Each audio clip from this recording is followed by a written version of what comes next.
I'm speaking in good faith today with Rabbi Dr. Shaul Praver. He was a first responder at the tragic Sandy Hook shooting in Newtown, Connecticut back in December of 2012. And he was also a leader in helping to heal the community in the aftermath.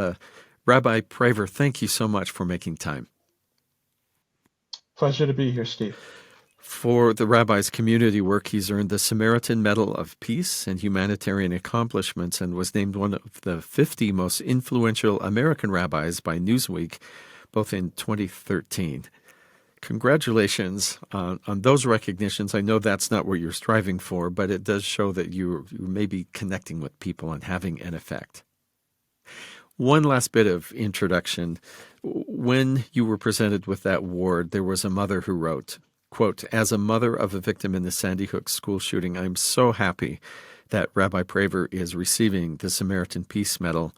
He, more than any other I've seen, has been present and actively seeking a resolution to a pervasive issue in our world that threatens to destroy.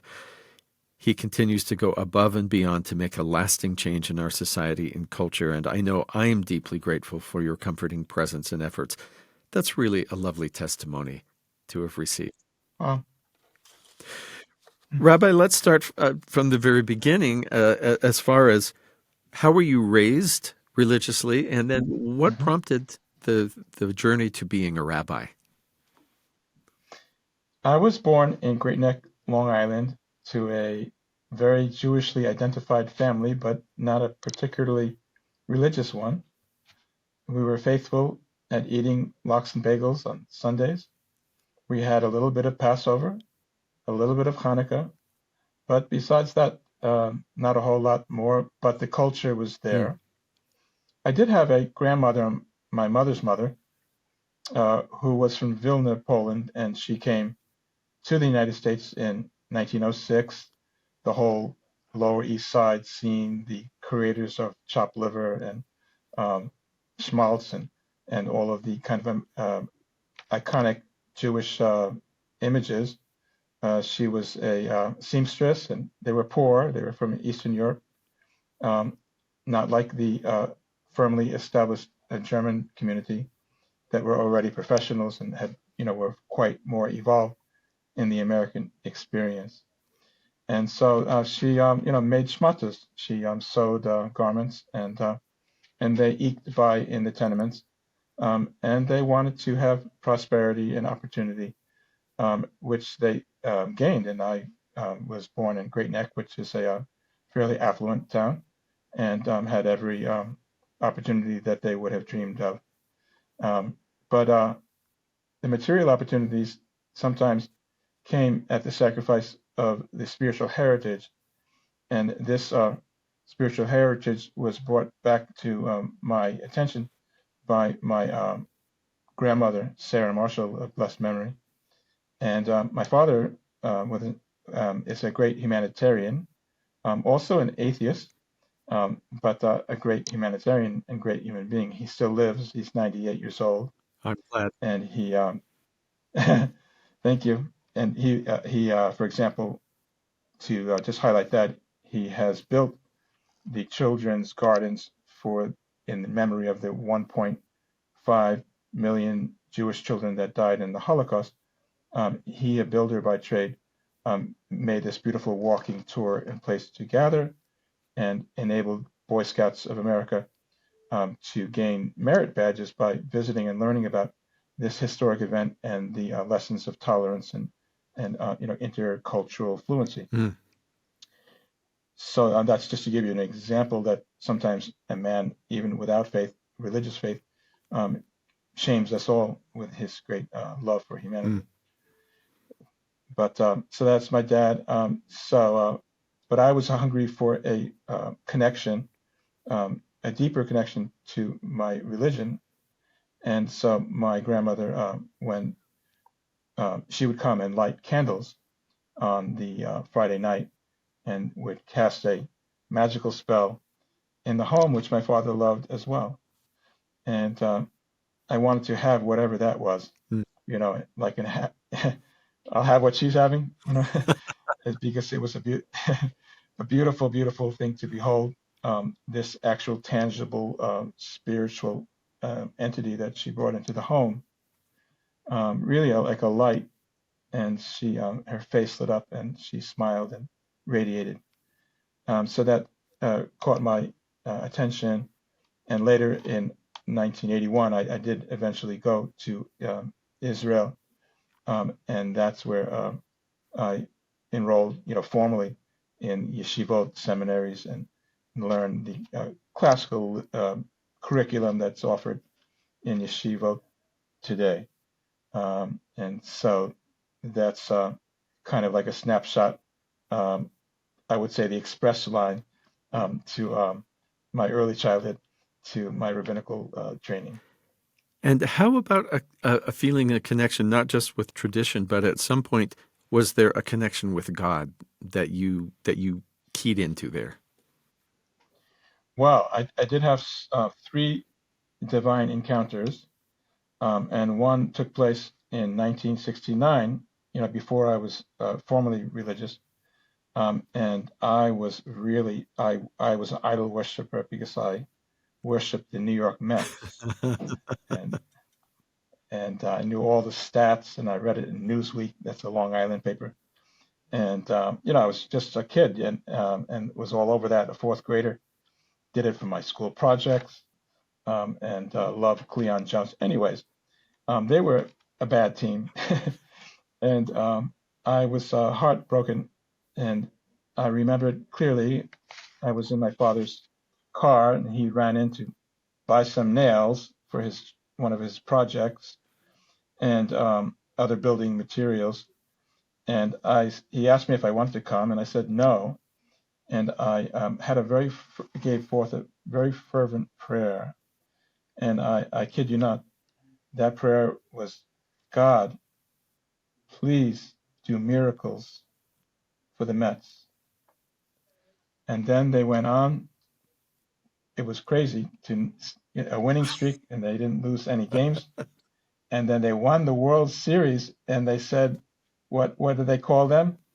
The The Miracle Miracle Mets. Mets, yeah. So did you call to tell them that you'd had a hand in the No, they didn't pay very much in those days, so I didn't want to, I wanted to keep it just pure, Yeah, but I was what a thing when you're 9 years stunned. old, though. It was the greatest thing that you could imagine for a 9-year-old. Yeah. And so that was real, I did ask for that miracle. And if you look in the history, maybe you know already, just offhand, that was an extraordinary year. And there were some things that happened out in the field that people are still puzzled how that happened. How ordinary players, decent but Hmm. ordinary. Ron Swoboda caught that ball, and oh my God. So that was 1969, and then in 1980 I wanted to be a violinist, but I wasn't good enough, and I auditioned at SUNY at Purchase, where I went to school, and I didn't get in, and I had an existential crisis, and I told God I was angry because I worked so hard for it, and I said, God, if you do not show me a sign of what you want me to do with my life, you and I are finished. No more praying, no more relationship. I'm just going to, conduct my life more or less as just, a humanitarian. I'll try to do good, but I'm not going to pray to you and sort of live with you. And so it was the way of students in SUNY at Purchase to hitchhike from another student on the campus into New York, and there you could take the train or something. And so I was walking towards the exit, and nobody picked me up, which was the first time that happened. And I was literally 1 foot on the campus and 1 foot on the main road. And this little rickety truck that took about 15 feet to, slide and stop. I guess its brakes weren't very good. Stopped. And then the guy said, "You want to ride?" And I saw that it was a milk truck. And I said, yeah, I'm a little worried about those brakes, and but I wasn't worried that the driver, was a, you know, hatchet man or anything like this, or there was any danger from this person, because that, in the stories that I've learned, the milkman is never that guy. So it was okay. And I get in, and he says, well, I'll take you down to the city, but I'll have one stop to make first. And I said, oh, all right. You are the milkman after all. And that one stop was the yeshiva um, in right there in Westchester County. Yeah. And I came to this spot. Well, let me fix that spot right there. Okay. Okay. Okay. I don't know why I drew a blank on the name of the yeshiva. So that delivery was a yeshiva, and when we rolled in, a big Hasidic man came, burly man with his tzitziot, the fringes on the outside, central casting, fiddle on the roof, tevia, Uh-huh. and he says, "Shalom," and I was just flabbergasted because I asked God, I threatened God for a sign, or otherwise we were finished. So this was another divine personal encounter that led me to believe that there is a God in this world. And this was the same God that led the New York Mets to be the Miracle Mets of 1969. And the last one, on a personal note, when I was going to go to Israel after my grandmother's death, I prayed and asked to find a connection with people. I was at that point at 21, not really thriving in America in university, and really building up my courage to take a different path. And when I arrived, I had long hair down to my shoulders, and I wore blue suede shoes and washed out blue jeans.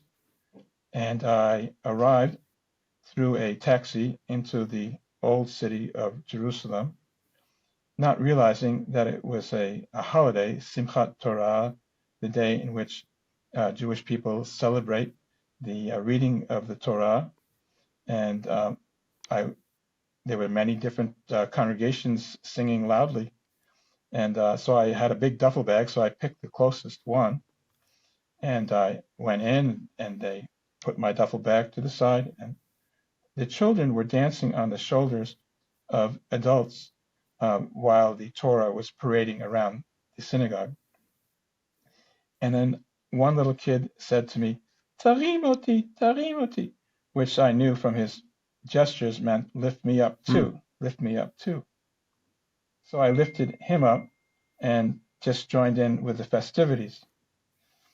After a while, his father came by, a British man, and said, maybe you'd like to have lunch with my wife and family afterwards. And I, of course, accepted his invitation. To just speed through a little bit, after our meal together and discussion, I excused myself to the bathroom. And when I walked through the bathroom, towards the hall of the bathroom, there was a picture hanging on the wall, which was the picture of my grandmother and her two sisters.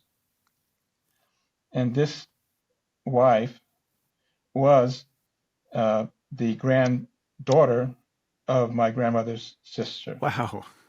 We were second cousins. That's an amazing connection. So I went from, praying to God for a miracle for the Mets, praying to God to show me a sign, and then praying to God to give me a connection. And God came through on all of these very fervent prayers. And the takeaway is that when you pray, you have to pray with all of your heart. You have to pray with all of your life, like you really mean it. You have to really want it. And then somehow the biofeedback works, and God shows up.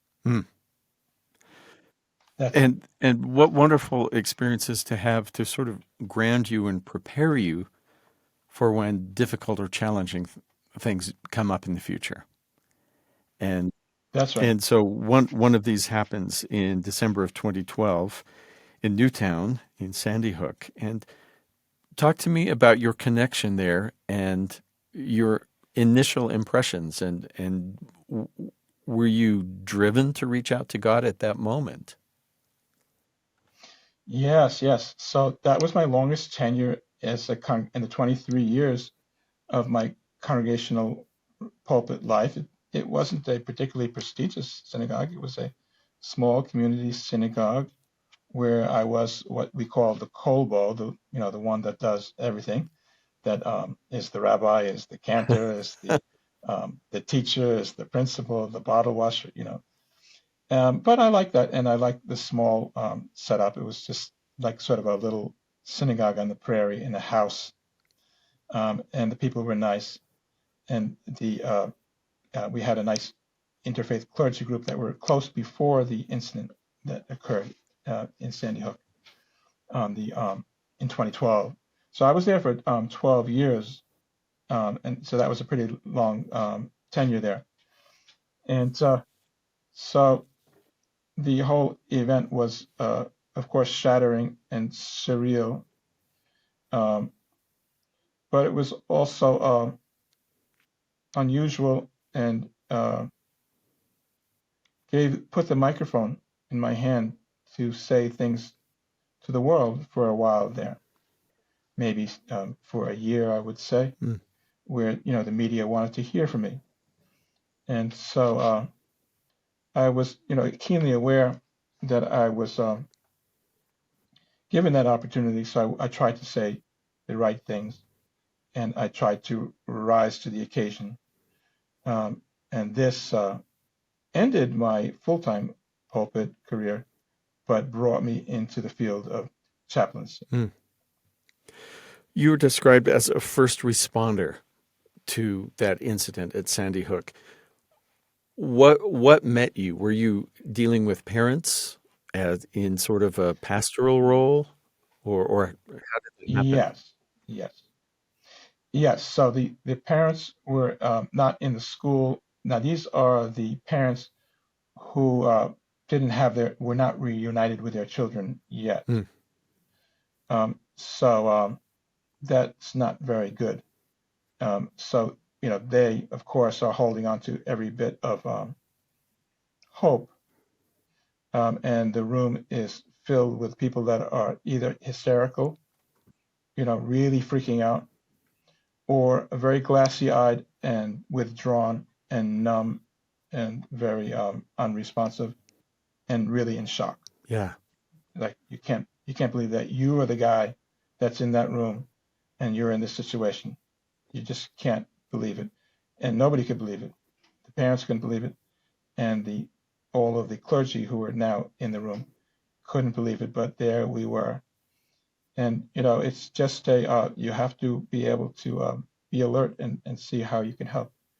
The FBI agent brought me into the room, and this is in the firehouse, just down the street from the school, and because the school itself is a crime scene, and it's being secured at that point in time, and so it's the parents and the siblings also Mm. of the students, the first graders, right, and all the relatives that are there, um, and so the FBI agent just said, go into the room and see if you know someone and talk with them. Really, that's how emergency scenes are. There's not a lot of instructions. And then if you see someone that's alone, even if you don't know them, take the initiative to reach out to them and see if they want to engage with you. So that's what the room looked like. There's also the teachers. All of the teachers were together. So these are teachers that had now lost their principal, had lost their um, other teacher, student teacher, um, and a psychologist. Mm. So they're in a state of shock and mourning as well, and that is the scene that I walked into over Did you there. end up knowing someone? I did. There was a congregant, and unfortunately, one of her son, who was uh, a twin, who I named in the synagogue, and that was Noah Posner, and he unfortunately was one of the children killed that morning. Well, I'm glad we can hear his name. Yeah, yeah. So What did that experience do to you as far as you going into chaplaincy and as far as what you wanted to accomplish with your efforts? um, so I felt that it was important to get to the core of what Noah's mother believed about her spiritual beliefs. Uh, we sort of all knew what would happen, but you can't. We knew what the end was going to be, but you sort of always hold on to hope. Mm. And so I wanted to find out, what she really believed, and if she felt that she would see her son again someday in another spiritual way. And she did have some strong beliefs, um, and but at the same time, she was so broken and so distraught, really deeply Of course, yes. uh, lamenting. So that's, basically you're there for a person in an emergency situation.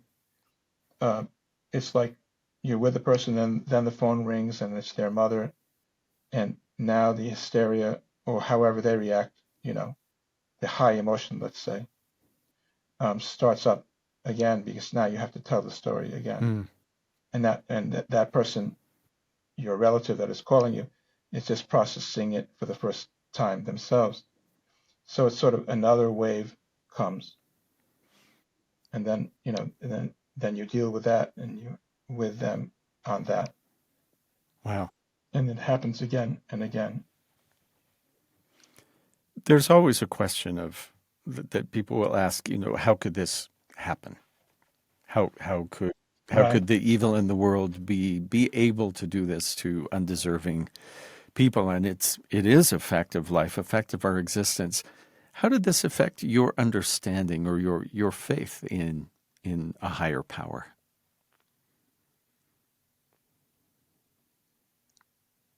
To be honest, it throws all of us for a loop. It puzzles all of us. If you believe that God was the protector, well, God didn't come to work that day, right? Yeah. If you believe that God is compassionate, well, where were you, when we needed you? And all of these past experiences where I prayed to God and God answered my prayers, that's all well and good, but there's a finality to this. Um, as a member of the clergy, we're able to interpret things. If we don't like the way certain scriptures read, well, there's another interpretation for that, right? We all do it. Come on, right? We interpret in a way that's, I guess, helpful for the people that we are pastoring to, Mm-hmm. rabbiing to. Um, and so that's in the realm of, education and interpretation, hermeneutics. Uh, but now I'm confronted with a obnoxiously final, grotesque event that happened that I don't have any power to change.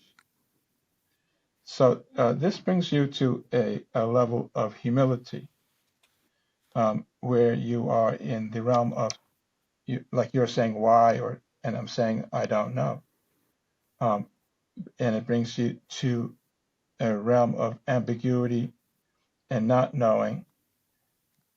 And really, where the chaplain comes in is being able to stay present in that space. See, a clergy member will come in and see a person that's in distress and could just comfort themselves without even realizing that and saying, oh, you'll meet in heaven, someday, or your child is another angel in heaven, or different expressions like this, which sort of absolves or abdicates the spiritual caregiver to stay in that place of ambiguity. It's sort of like the way to check out. Yeah. And it almost seems to be saying you shouldn't be grieving so much. Yeah, where's your faith? Right, right. And so there's not a whole lot of compassion or humility in that, or any depth of understanding. So the impact of this event put me on a collision course with what God is. Of course, I've always searched as being a child born just 15 years after the Holocaust. The theodicy is not a stranger to me. So it wasn't the first time, but now it's my skin, or close to my skin in the game. Not really my skin, but close to it. Close, too close for comfort. So I brought more depth to that whole question. So there was a great theologian who was an older man, and he wrote, God after the Holocaust, in a generation of God is dead. Richard Rubinstein. And when I had a chance to speak with him at the Kiddush after the services, I asked him about his theology, and he's now passed on recently. He was very old, way up into his 90s, I believe, and he just turned to me and he removed his glasses and he just said, God is the isness of the world. And he just held his gaze, and I never forget that. So there is, we would like to package God up in a nice little Christmas or Hanukkah package, Uh-huh. and think that we have it figured out and what it looks like and what it feels like and the way that God, operates. But the truth is, we don't know anything, from the simpleton to the greatest scholar. And that is pretty much what God said, to Moses at the burning bush. I don't have a name. And you need a name. You need me to give you a name to tell Pharaoh who sent you. All right, so my name is Adonai. I'm the same guy that appeared to Abraham and Isaac and Jacob, but my real name is Eheye Asher Eheye. I will be what I will be, or I am that I am. And so this is pretty much what Richard Rubinstein was saying to me when he said, God is the isness of all things. So this led me to more philosophical and theological inquiries as well, and basically to phenomenology, which is just like, look, the world, the universe is here. There's no question about it. The phenomenon of existence is here. We know so little about it. Theologians, scientists, the physical, the spiritual, every aspect of it we know so little about. But let's start with the fact that we're here, right? And the universe in its enormity is actually here. No question about it. We're taking pictures of it. We have proof of the existence of the enormity of millions of universes and other galaxies and probably other universes. So it just humbles you, and you come to a place where you realize you know nothing, and that's the place where you actually begin to understand a little something. I'd kind of like to explore for a minute what the love of God means to you or how you experience that. But maybe I could start by connecting it to how, after those events in Sandy Hook, were there ways that you started to see what you might call the care of God or the love of God for those people who were Certainly, who were left behind. certainly. So, the one who loves most powerfully is most powerful. So we are used to thinking, oh, who's powerful? The president's powerful, the senator is powerful, the wealthy person Hmm. is powerful. And the sages in the Talmud said when they went to heaven, they saw an upside down world where the simple were the exalted and the exalted were the lowly. Hmm.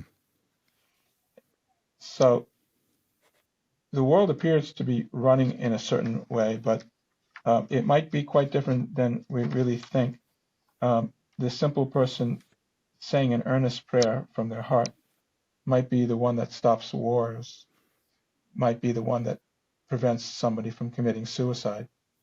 It might be the one that encourages a person to do their physical therapy and renew their life and try to live again after an accident. So the power of love is the hidden light, not the light of the sun, but the Or Haganuz, the hidden light of before creation, and it is this stuff that holds it all together. So through love, all things come to be, and when we love as God loves, then we cause things to be. And you'll never know what it is that you cause to be because then that ruins the whole thing. Then there's no power to it because there's no humility to it. So the greatest things that happen in the spiritual world are the things that people do and are not recognized for. And there's a reason for that. Scarlett Lewis, one of the mothers of the children of Jesse Lewis, in that classroom, her response was to start a movement called Jesse Lewis Choose Love Movement. And when I went about earning my doctorate, which was now in the prisons, because after the shooting I left the pulpit and went to prison ministry for 10 years, almost 10 years. I brought her in as a speaker to the children, to the inmates that were enrolled in my program. It was my doctoral program I did with Hartford Seminary at the time. Now it's called Hartford International University for Religion and Peace. And so that was my DMin project, this prison project. And I had 32 people enrolled in this project and in this that graduated. And not one of them went back to prison or jail after being discharged. And much of this work was based on the book that I wrote, it's available, it's a small little work called The Love Zap. The Love Zap. And I was very inspired by Scarlett Lewis, this incredible woman, and her curriculum, the Jesse Lewis Choose Love movement, is now taught in over 10,000 schools in all 50 states of the United States. And it has gone abroad to about 120 countries. And is Um, that an effort to reach the people who might be so isolated that they might become involved as a perpetrator in something like this? Absolutely. Because she said, Scarlett Lewis said, that every act of violence begins with an angry thought. So a lot of people jumped into the gun situation, but she jumped into the spiritual interventions. Um, and so if you can address the angry thoughts, then you can address most effectively the Hmm. violence because it doesn't get a chance to reach that level. So we have a epidemic of loneliness in the United States. There's many things written about it. I won't lecture, but somehow people feel lonely, and it's kind of puzzling because we have so much stimulation and so many ways to connect. Yeah. Yeah. You know, you're there near Salt Lake City, I'm in Manhattan, and we're connecting in a nice way. So, like, you'd think that a world connected through the internet would be a less lonely world, but it seems that we've grown more lonely after the advent of the internet. So there's something there that we have to understand. Maybe we're fooling ourselves. Maybe we think that we're connecting, but you have to really, connect in the flesh, to get a certain something that we need. Yeah.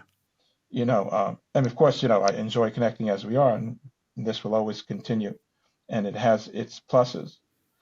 But maybe the curveball is that people mistake it for connecting in the flesh and personally, and therefore uh, they don't connect. They neglect following through on opportunities to come together with their friends and their loved ones and their families.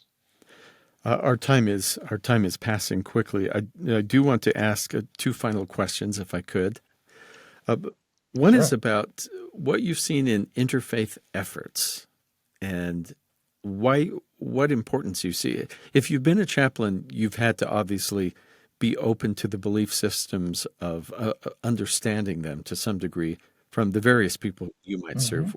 What is your take on what interfaith relationships can do? It's really where we need to go as a planet to understand that we all connect with the divine in different ways. Um, I'll give you a story. My little son, when he was a kid, loved to play Lego, and he would say to me, "Abba, play Lego with Uh-huh. me." And so I would get on the floor and we play Lego. And if I had a piece that he needed, I'd give it to him. If I needed the piece, he would give it to me. We played Lego. And he said, "Don't you love Lego, Abba?" And I said, "I love Lego. I love it." And the truth is, what do I really love, or whom do I really love? I love my son. Yeah. So therefore, I say, I love Lego. So humanity finds its way to God at a time where offerings were given, and that's the way, that's the need of the human being to give, one of its from the flock as an offering to the divinity. That's where they were at that developmental stage, and so they bring it reverently to God. And what does God say? Ah, that smells such a sweet savour to my nostrils. I love your offerings. I love it. But let us not mistake that God is not the God of the barbecue. You know, Who God does he is really loving his, yeah. Who does he really love? He's loving his children in the way that they need to be loved. love? Mm. That's chaplaincy.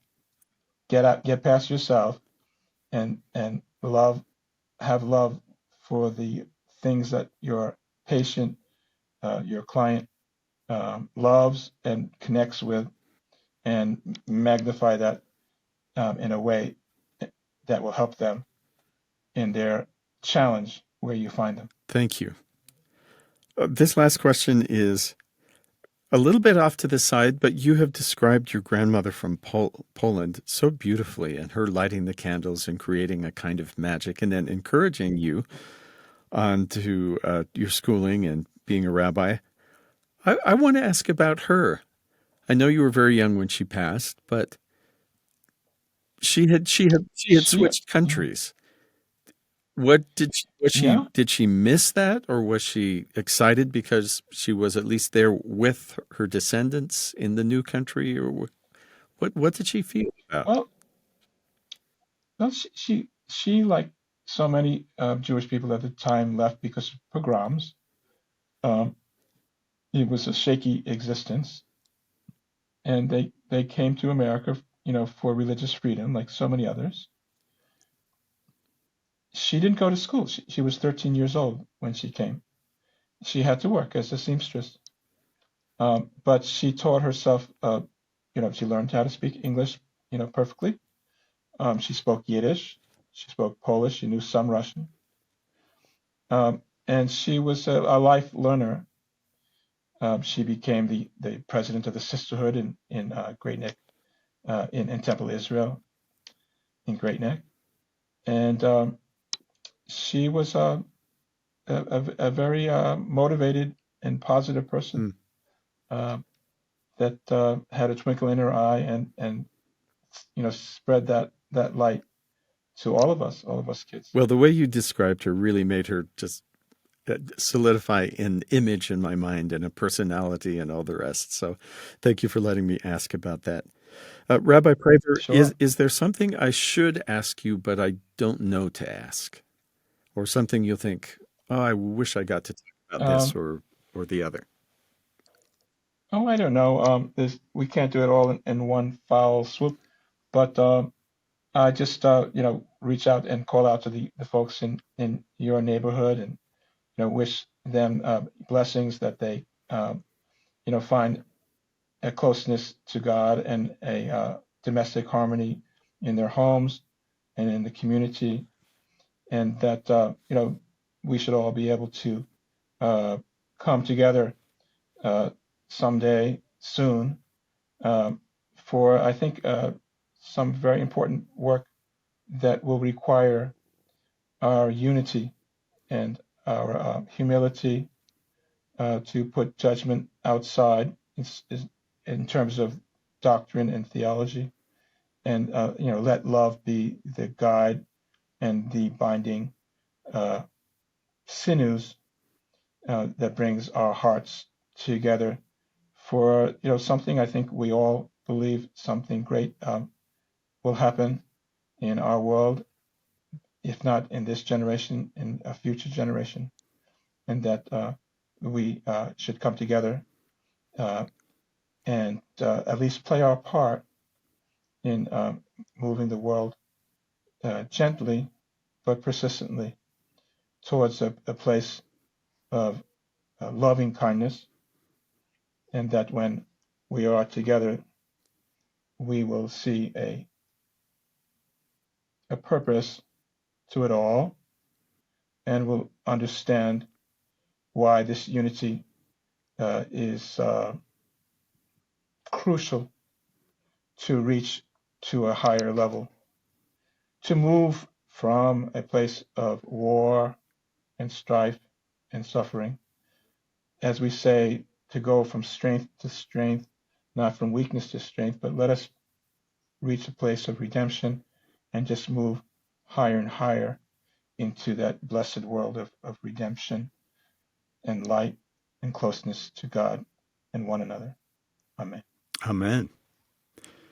And it's unfortunately that such work is so needed and so timely, both today in situations around the world and moving forward.